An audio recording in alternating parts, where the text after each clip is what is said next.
The opinions shared in this podcast are those of the host and are not meant to reflect the positions of NAMI Oklahoma or licensed mental health professionals. If you have questions or concerns about your own mental health, please reach out to a qualified expert. And remember, if you're ever in a crisis, you can call or text 988 for immediate support. Hi everyone, welcome to episode 9 of Nami NextGen's Mindful Moments podcast. My name is Emma Valgora and I'm one of our Oklahoma NextGen members. And I'm joined today by our special guest, Jason, who is one of our youth advisors at Nami. So we are really excited to be here today. And we are going to be talking to you all about something that a lot of people struggle with, which is loneliness. Okay, so we're going to start by just defining loneliness and going over what the difference is in loneliness and in being alone. And I'm going to let Jason take this one because he's the professional here. I would like to start by saying I'm a professional only in the sense that I am an expert in mental health policy. Not in loneliness. Not in like actual loneliness. I have a wife, so I'm not lonely necessarily all the time. Sometimes I am, but based on the research that we have, that Sydney, who is another member of our council, provided to us, there are several different types of loneliness, and the main three are going to be emotional, social, and existential. So emotional loneliness is feelings of sadness and emptiness due to missing a connection with loved ones, difficult to be yourself even when you are around them, and even with others nearby, and absence of a partner or death of a loved one are common reasons for emotional loneliness. This can be a trigger for depression. And social loneliness, you miss the social bond with people you identify with, you don't feel comfortable, or you lack friends or experience yourself as different from others. If you have no one to meet up with or to do something enjoyable with, this can reinforce feelings of not belonging. So if you were already in a depressed state, it can really exacerbate it. And then the existential loneliness is you lack meaning in your life. You miss a sense of purpose and unsure why your life matters, and you experience a lack of grounding and search for meaning or life or role within it.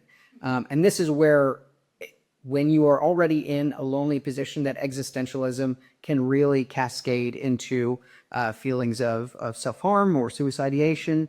And it can really go pretty fast. If you are in a place of loneliness, then having factors outside of your control by most accounts, it is something that is not good for your mental state. And that is different than just being alone, because people can be alone and be happy, but loneliness, I think, is a very uniquely negative experience. And just by broke, and it'd be one over of course. Yeah. And I also think, just from my experience, the third one, the existential one, that's the one that I remember when I felt alone, I felt the most like a burden trying to reach out about wanting to not be alone. So it's kind of like a really tricky puzzle to try to solve that loneliness, especially when it keeps growing and building in your mind. Yeah, of course. I think that, like, from my perspective, like, before I moved in with my then girlfriend, now wife, I lived with my parents, so I was never alone. But there were certainly times where I was very lonely. And my parents are my parents. I can talk to them about any number of things, but it's very difficult to initiate conversations about loneliness with boomers, and they're older. They hurry. How do they label I'm here? They hear it, but I guess they can't process it in a way that I was maybe looking for. And I think that that was the time that I did start going to see a therapist, and that was great, and it really uplifted me out of that bad place. And then when I moved in with Michaela, who has been on the pod, my wife, she really helped me identify what feelings I was having, and pull me out of it. Yeah, I think it's just really important with loneliness to identify if it's constant and growing, and if it's a source of mental distress. And that's when you can identify that difference in between being alone and being lonely. And then I think, plugging our last episode, taking a listen to our episode about therapy and productivity, I think that's a really good resource if you are struggling with feelings of loneliness. Okay, our next question to chat about is, do you think that being alone can be beneficial? Yeah, I certainly do. I do too. As as I said like a little bit ago, I am the policy expert for NAMI. I'm the public policy coordinator, so I'm in the Capitol at least twice a week, and that is very loud, very harshly lit, very echoey building that can be very overstimulating for me, which is why I totally made the right choice getting into the one job where I have to go into this building that is overstimulating for me. But I have to talk to about 100 people a day.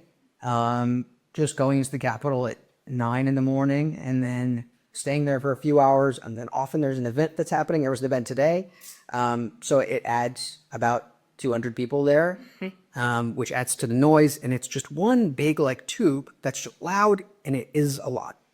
And so for me, being alone is just when I get done there and I come home, my work from home time is controlled silence, where the only noise that I'm hearing is noise that is coming from my computer, from my phone, or from my TV. And I'll put headphones on or AirPods in, and I'll put them on noise cancellation. Yeah. And then that's the noise that I am allowing myself to hear. Because if there's outside noise, that it can be a distraction, or it can be a new overstimulation that I've had to deal with that day. And often, it's very beneficial to be alone. Yeah. You don't have to be physically alone to have alone time. My wife and I often just sit on our couch and look at our phones, or I'll play video games and she'll look at her phone. And we're each doing our own thing, and you doing like our alone time, because she isn't into video games and I'm not like a big reader or a big like TikTok enthusiast. I do like TikTok, but it's not, I would say that I don't use it as much as my wife, which is not a bad thing. I was gonna make an old joke. I mean, I am of the people at least in this room, I'm a little bit older. Oh, are you kidding? Jason, this is how. That's the old man thing that I'm doing. My phone goes off. All good. But being alone is absolutely capable of being beneficial. I think that letting yourself wallow and cascade into a state of loneliness can be bad. Yeah, so I absolutely agree. I'm a full-time college student, and then I work multiple jobs, and then I have extracurriculars and rehearsals in the night. And so that's like a lot of people time, and I love people. But I was reading this study last week that scientists discovered this new personality type between introverts and extroverts. And it's like, and it's me. It was all about me. It's basically like you're super extroverted, you love people, but then your battery's drained and you need like complete like introvert time. And you just need like no noise, no people. And then you take some time for your battery to charge, and then you're like back to extrovert and you like people. And I was like, oh my gosh, that's it. That's it. That is a very important thing. My wife and I each have like set social batteries that we do not like to go past. Hers is a little bit smaller than mine because she is more of an introvert than I am. At least I would hope so. But my social battery gets used up pretty quickly as well. And in the process of planning for our wedding, you spend a whole week with your family. Not necessarily, not everyone has like a family that comes to visit them a week in advance, but mine did. And so in the run up to the wedding, it became very overwhelming. And that's not to say that I don't love spending time with my family, but social batteries are very important to respect. And if you go beyond their capabilities, then that's when you get burst out. You get burnt out and you crash. And ultimately, like, we knew that it was going to impact the type of enjoyment we had with our own wedding if we did not have some aspect of control over our social batteries. Like, if we need to step away from like the festivities and let other people experience it, then that's totally fine. And we did do that a couple times, just to decompress, because it's very important to respect yourself and your social battery. And I think like you especially, like you do so much stuff. And so like when you need your alone time, I imagine that you really focus on it. And I think that is great. Yeah. I think that's probably just the takeaway from this question is just that there is nothing wrong with setting boundaries. That doesn't make you antisocial or lame. It makes you a human being with like a social battery that needs to be respected. Okay, so now that we've talked a little bit about the positives of loneliness, we're also going to go into some ways that we can take care of ourselves when we are experiencing loneliness or feeling lonely. Yeah. I would say that, a big thing that I started doing when I moved in with Michaela was prioritizing like physically taking care of myself. Like, not to say that I didn't take care of myself when I lived with my parents and I was just gross all the time, but I started to use it as like a mental health exercise when I moved in with her. And about a year before our wedding, I started like a genuine skincare routine where I would make a note every other day to do like a specific routine of skincare, so that because when you are physically healthier, then it leads to a better mental state. That's like scientifically proven all by a number of studies. I mean, it helps. Like if you're feeling really depressed or like in a rut, it can help to like take a bubble bath or like rock your bed. Yeah. It really And I would use, we just went to like Target, and her maid of honor helped me pick out the specific stuff that I would do. And so that's what I do, like, because I can feel the physical weight of the oil or the dirt that's on my face, the physical lightness of my head now sort of helps lighten my mental state as well. Yeah. And when I'm in a really lonely place, or I'm in an area where something could make me feel more lonely, I try to do my best to seek out a friend or talk to someone that I know, because being in an unfamiliar place can also be a very lonely feeling, even if you're just there, like if you're at like a grocery store by yourself and you don't know what you're supposed to get, and then you start to like spiral, then you can really, really feel the loneliness. And then just seeking out someone that can help, even if it's someone that you don't necessarily know super well. You just get a coworker. Yeah, like a coworker. Like I work in a bar outside of Nami, which, not to say that I am not doing fulfilling work in Nami. It's just I also like to bartend, and I find that experience, like forcing myself to be in social situations, really helps lift me out of any place of loneliness. Or conversely, it can be a stronger cause of my loneliness. So I really have to prioritize myself. And I think that young men really have a lot of that running around very what is the word? Commonly. Yes. And it's become known as the colloquial term of the men's loneliness epidemic, which is young men specifically, feel as though society has cast them aside. And they are, in a sense, correct that it is a lonely experience to be a young man, but it's also a lonely experience to be a person. Yeah. And I think that not letting resentment build up, not, taking out our frustrations or our loneliness on other people, and trying to do things ourselves to uplift each other men, the other people in our lives. I think that is really important. Taking care of yourself, whether it be physically or mentally or both, can be really crucial. Finding a community with people. We both have pets. We have. I have. We'll get into that. I have two cats, and they are a really good way to help lift me out of any rut that I'm in, because they know how to lift me out. I know that they're like people creatures. Yeah, they love you and they're there for you, and that's so refreshing. I think that having cats, they are very understanding creatures, but they're also very consent-focused creatures where they will approach you if they know you need help, or if you are in a place where they would feel comfortable. And I think that that has really helped me as well. Yeah, I feel like some animals, like I feel like dogs. I feel like I love dogs, but I just feel like there's so much work and like they need a lot of attention. Very energetic. Yes, yeah, and that's just not something for me at the moment.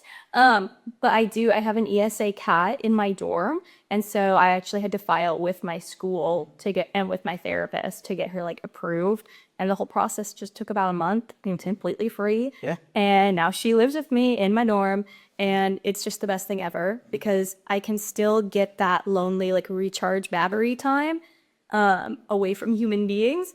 But I don't feel lonely because I have this little creature there with me who just like loves me and wants to like sit on my lap. So I don't know if I just repeated everything you just said.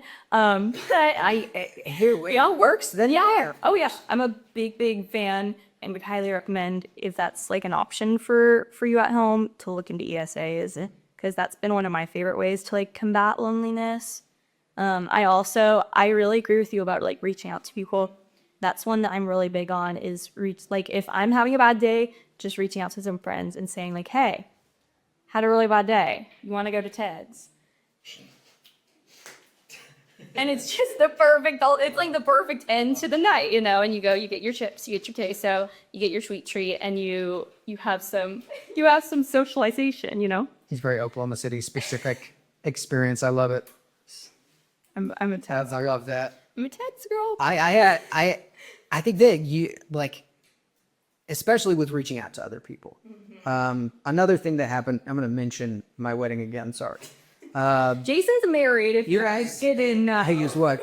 No, my best man was a real big help in the run up to the wedding, and then even after the wedding, where it can be very stressful. That like you're preparing to have this like event of togetherness, and so feeling lonely at any point sort of feels like you're betraying the whole event. And so, like reaching out to my best man, his name's Matt. He lived with us for a little bit, and he was a real big help. I've looked at him, and the whole time that I've known him, I've looked at him as like sort of an older brother figure. And now, like he's not much older than me. He's in his early 30s. I'm gonna be 29 this year, so we're real close in age, and we have similar experiences. We're both like born and raised in Oklahoma, so we have similar feelings about a lot of things. And so having his support was really helpful. And I think that young men having other young men in their corner in a positive way is really crucial.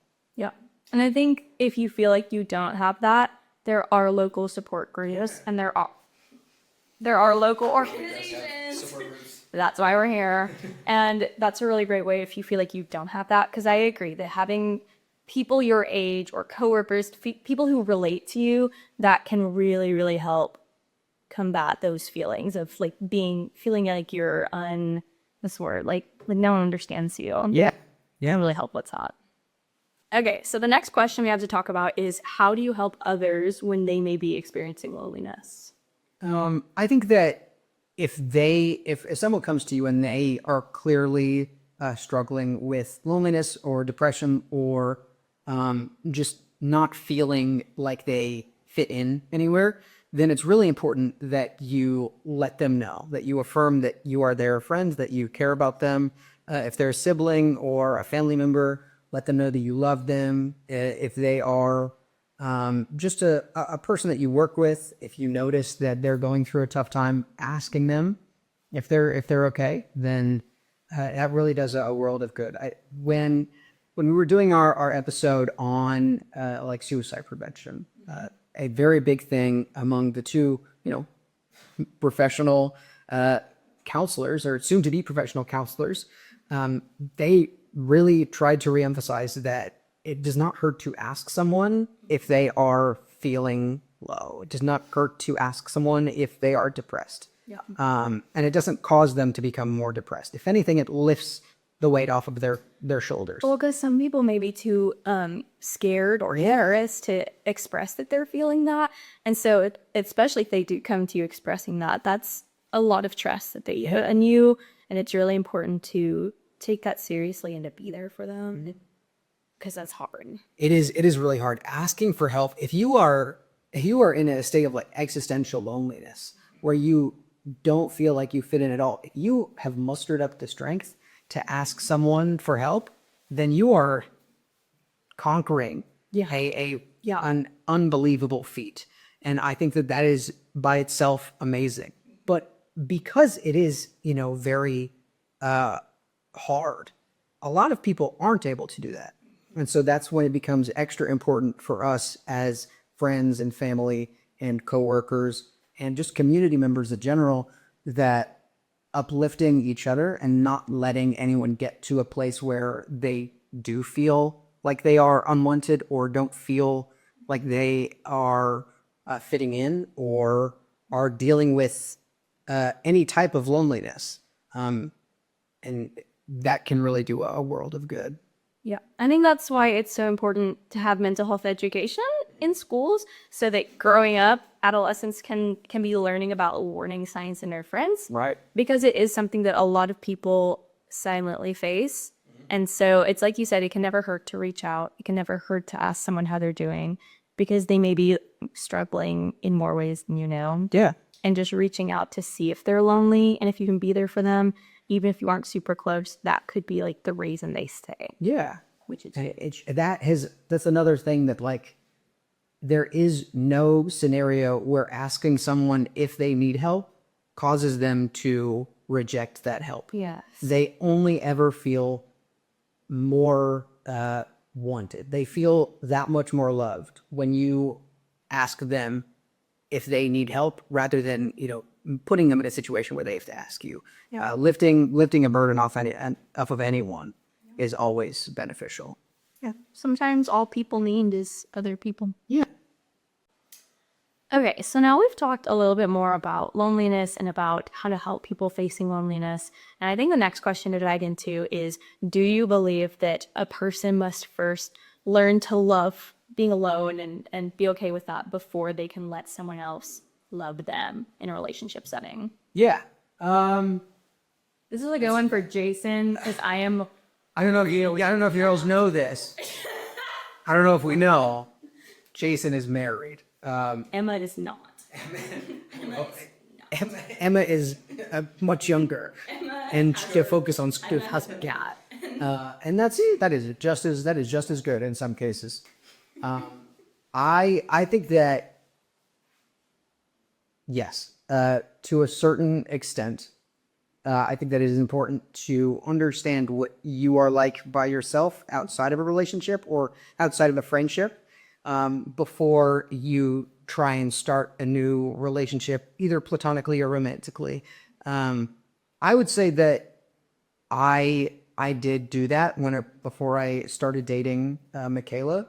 But also there were times where I didn't really know how to articulate who I was or how I felt about certain things until I did get with Michaela. So, for example, I did not know my opinions on the concept of marriage before I was with Michaela. I wasn't sure if I wanted to get married. I wasn't sure if I believed in the idea of it. And then I started dating her, and about a year in, I realized that if I'm going to get married, I'm with the person that I'm going to marry. And it was, part of that is like me being with someone that is amazing. And then part of it is also like I was taking a sociology of gender course, which had me evaluate my opinions on marriage and write them out on paper.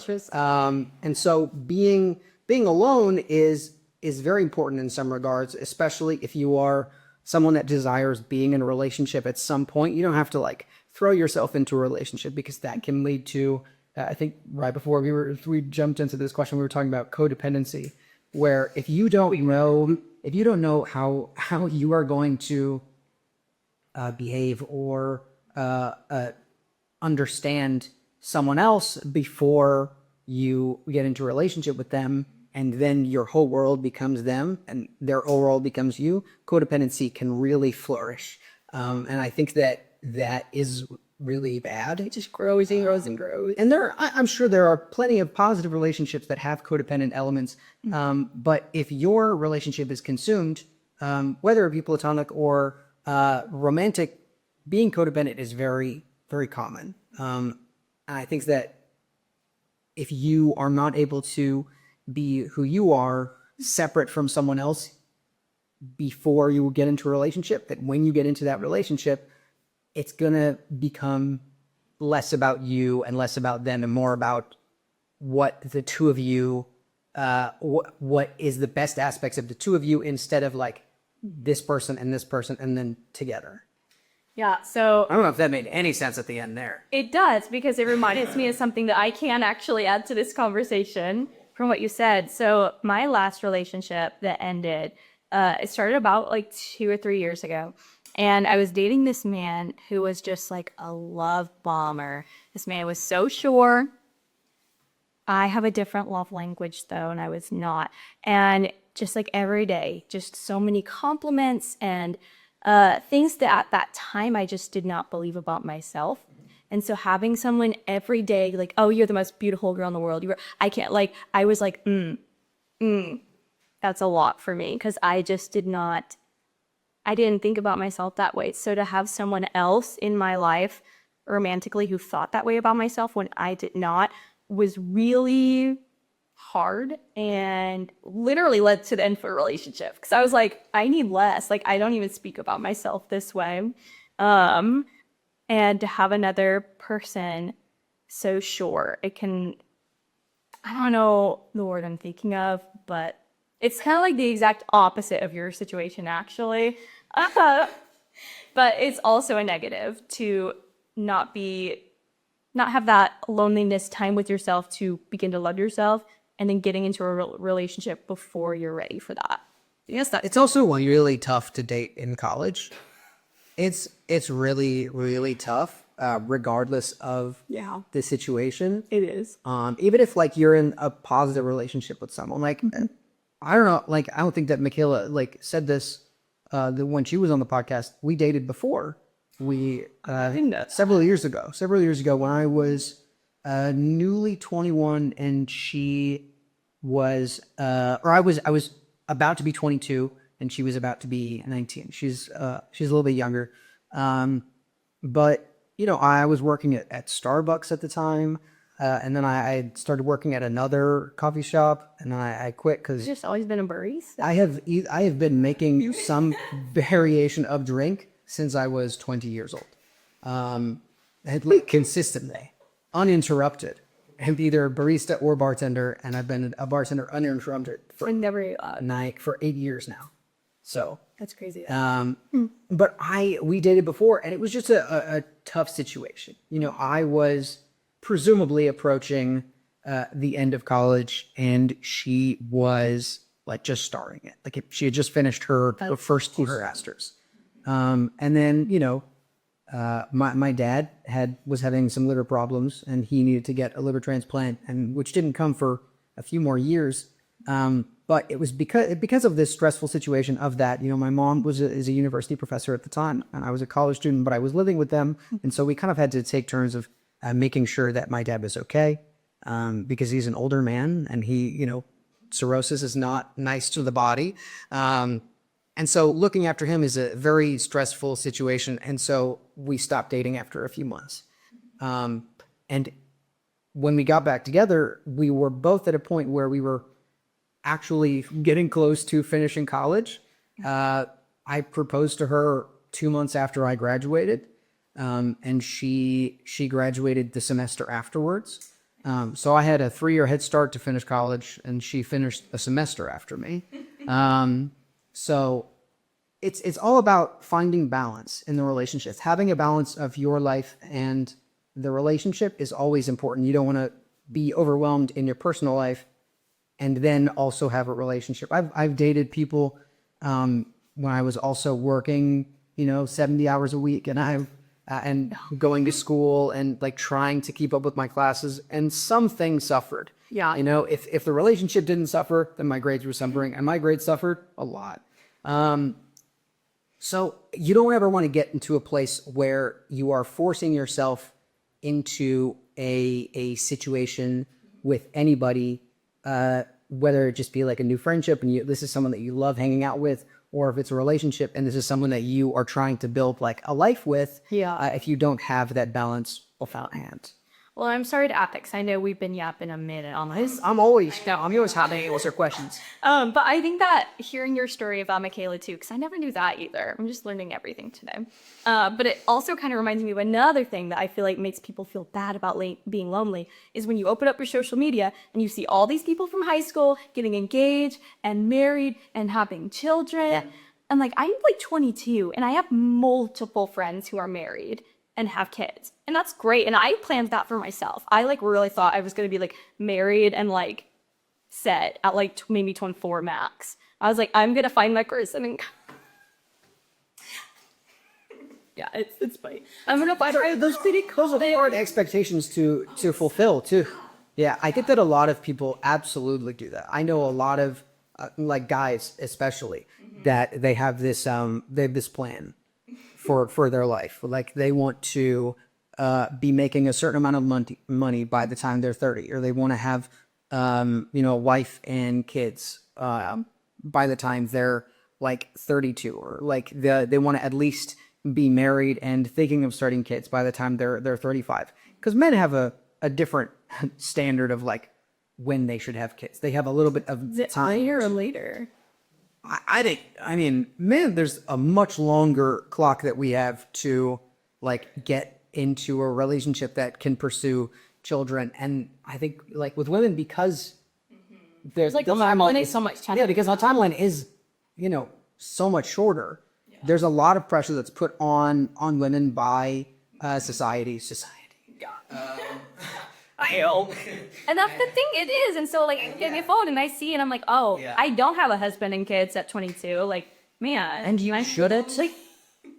But and if you want to, and your mental state is there, awesome. But if you're just like about to, graduate from college and you're thinking about, getting married or having kids, maybe let us be on yourself. Tell you, it's okay to get married late. Yeah.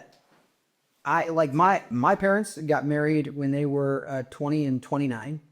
So they got married very fast. Comparatively, Michaela's parents got married 15 years into their relationship. So Michaela was a child. 15? Yeah. She waited 15 years for a ring?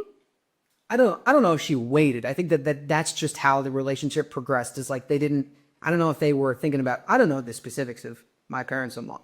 But I'm so sorry. That's the converse. It's like you can get married really fast into a relationship, but you can also wait for a long time to get married. And I think that like my sisters and my brothers-in-law, like they all like proposed or got married within a few years of dating, which is similar to me and Michaela. Like I think it was almost 2 years to the day that I proposed to her, and then it was.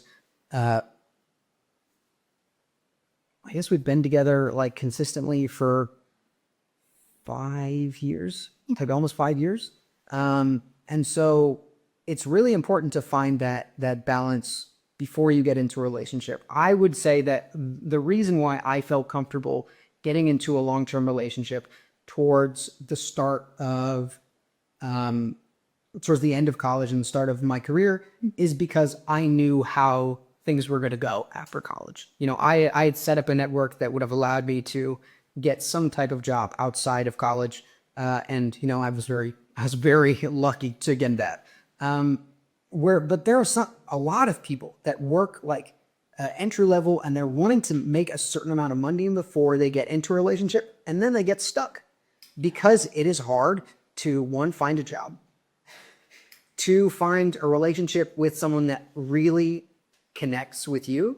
That's another area where I got really lucky is I met Michaela pretty early into my adult life. And then we've spent so much time together. And so, you don't always have to like be looking for the right person, but I don't look anymore. Yeah. I don't look. I am content with being lonely until that time is right in life. Yeah, and I think that is especially important is like until you learn to know what you are like on your own and are out of the cycle of loneliness, then that's when you should pursue a relationship with someone. Either if it's like a new friendship, there are a lot of people that like have friends that they grew up with and they have their community with them, but then, you know, sometimes it can stagnate, and trying to get a new friend in your adulthood is really tough. Like being an adult man and trying to make friends is hard, and that is not a myth. It's just about like having positive male relationships is really important. So like I am a type of man that loves having men as friends, but I also really love having women as friends, and I love having queer people as friends, and I love making sure that I am a part of their lives in a positive and meaningful way without pushing myself on them. You know, if they want to hang out, then awesome. But if they don't invite me to something, then I'm totally okay. Yeah. You know? Yeah. Yeah, I agree. Okay, so that's actually all the questions that we had to talk today about loneliness. And so I hope from our yapping, you've been able to learn just a little bit more about the different types of loneliness and about some of the benefits and some of the negatives that can come with having some alone time. And I would just say that if you are struggling with loneliness, we always have resources available at NAMI. They are almost always linked in the bio of these podcasts. So please feel free to reach out to NAMI or reach out to the links in our bio, because it's not ever fun to feel alone and like a burden to others. And there are so many people who want to help you and help that feeling. And now I'll pass it over to Jason, though, because he has some really official NAMI things to plug. Yeah, for the first time, I get to be the one to announce it instead of like handing y'all the information. You think, talk about this. You guys, there are times when we've had to write it on a sticky note and put it right under the camera, because there's so much to talk about and I don't remember the dates. Yeah, and it made so much sense that y'all don't know all of the specific stuff because it is not your job. So, but it is Jason. It is my job to remember. So I always try to do what I can to help them out there. But this year, as of recording this, we are 3 days into the Oklahoma legislative session. So if you have any mental health reform concerns that you want to be addressed, you can reach out to me. My email will be in the description for this episode. If you have any specific policy concerns, you can reach out to me. You can reach out to one of your representatives or your senators, depending on where you live. You know, for example, my elected officials. You're stepped down, right? I just had a member of the House of Representatives. My representative did step down, but I do still have a senator who represents my district. And so if I have a concern, I will reach out to her. I have a distinct advantage in our bar because I literally have to go to her office. That is really kind of sorry to interrupt you. I think a lot of people think that's so scary to go to the Capitol or speak to your representative. Right. And I think that what is really you elect them. Yeah, what is really important about state level politicians is that they are just regular people most of the time. So for you, they don't get paid very much. They get paid very little. Because they only work 4 months out of the year at the Capitol. Otherwise, they're back on their farms. They're back on their regular jobs. They work for like other nonprofits sometimes. Yeah. Or they start their own nonprofits doing work outside of the legislature. But if you have a concern, you should always reach out to them. And it's not scary. It's actually quite easy. If you are interested in learning about how to become a better advocate, I actually teach a class on telling your story. So if you're interested in that, you can also reach out to me. But if you have a specific policy concern, reach out to your elected officials. And in May, we are having our annual walk, which is our largest fundraising and awareness event. And we're going to be doing it around the same time as the rest of the country's NAMIs. And that is going to be Saturday, May 16th. Save the date. Save the date. And come join us at Lower Scissortail on that day. Start your teams. Start raising some money. You'll get some cool prizes if you raise enough. And let's see what it's always really fun too. Yeah, it's really. I bring my mom every year. Yeah, and we just run a little songs. We convince Emma to sing there, and it's always fun. It's really fun. And it's really cool to share that community with other mental health advocates and people that care about the community. We do a butterfly release. Do a every butterfly year. release. And also the That's really cool. I love the butterfly release. When I heard about it, I was like, oh my goodness, these are my people. Because I had 3 on my arm. Yeah, and so it's really really cool event to come to, even if you are just there to experience it and aren't a part of a team, but should join a team. And the last thing is we are still accepting applications for NAMI NextGen.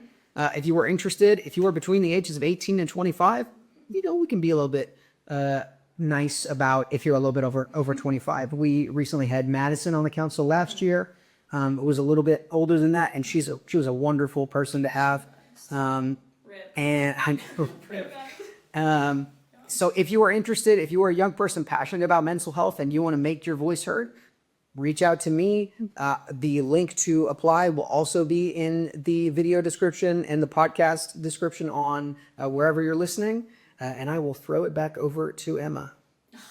Right before we started, Words of wisdom. You gotta get us for good words. right before we filmed this, Jason was like, "Okay, you gotta start thinking of your words of wisdom to close it out, because that's just a thing we do every podcast, and I usually don't do it."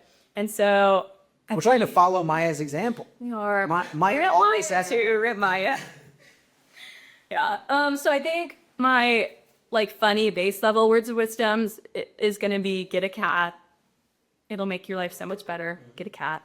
And then on an actual deep meaningful level, I think just the whole takeaway from this episode is you are not alone unless you want and choose and love to be alone. If that makes sense. That's see. You do not have to be alone. And Emma's got some bangers. You are not. It's almost like I love this. Almost like I love mental health. Not because having Emma as a mental health champion is always good for us. Yeah.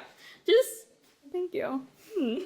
Yeah, I think that's probably the words of wisdom that I have. Just it's okay to be alone. We love being alone. Yeah. But there can also be times when it's take care of yourself, take care of your friends, take care of your community. And there could be times of community loneliness and community alone time, but we got to know when to support each other. Yes, absolutely. Yeah. Absolutely. And I guess with that, thank you so much for listening to episode 9 of Nami NextGen Mindful Moments.